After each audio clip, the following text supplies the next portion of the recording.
In this video, I'm going to show you how to stop your PS5 from overheating and shutting off.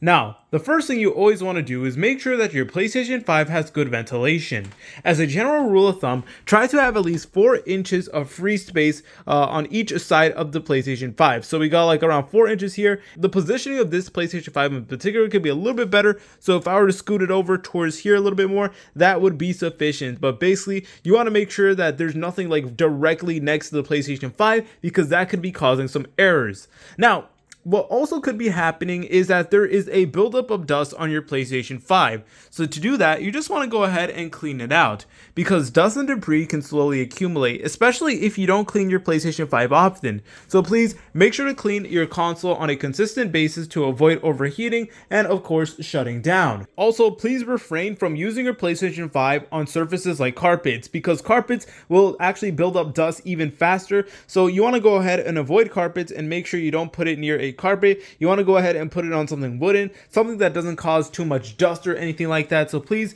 keep that in mind. And next up is the temperature of the room. So the temperature of the room actually does play a major factor. So let's say, for example, your room is incredibly hot. That could actually be causing some issues and could be causing your PlayStation to lag even more. So this actually does happen to me a lot during the summertime. So me personally, I don't actually have an air conditioner, but what I like to do is I like to either put a fan next to my PlayStation 5 and have like a fan literally blowing at it, or I like to go ahead and have my windows open and I like to position my PlayStation 5 relatively close to the window as well, just so that it's able to actually cool down a little bit more. So yeah, the room temperature actually will impact your PlayStation 5 performance. And as a general rule of thumb, you want to have it between 50 degrees Fahrenheit and 80 degrees Fahrenheit. Anything over 80 degrees Fahrenheit is really pushing your PlayStation 5 limits, and you want to go ahead and try to reduce it and make sure that whatever room you're using to play the PlayStation is underneath 80 degrees Fahrenheit. Okay, next up, you want to make sure that you do have the most updated and recent PlayStation 5 updates. So to do that, all you want to do is you want to go to this top menu,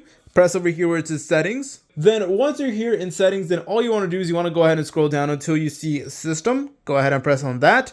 Then you want to go ahead and press on system update and software, and whenever you press on that, it is going to give you the available system updates for your PlayStation 5, which you guys could actually go ahead and use. So yeah, having your system up to date will actually help a lot significantly with like overheating and stuff like that. And another thing that could be causing issue is that your PlayStation 5 is just running too many things at the same time. So let's say, for example, you're playing an incredibly heavy game while you're also downloading like another heavy game or something like that. That is going to cause some issues. So please try to like lower your load on the PlayStation 5 as much as possible. You want to make sure that you only do one task at a time. Like, don't try to do multiple different heavy tasks at once because that could be causing some issues.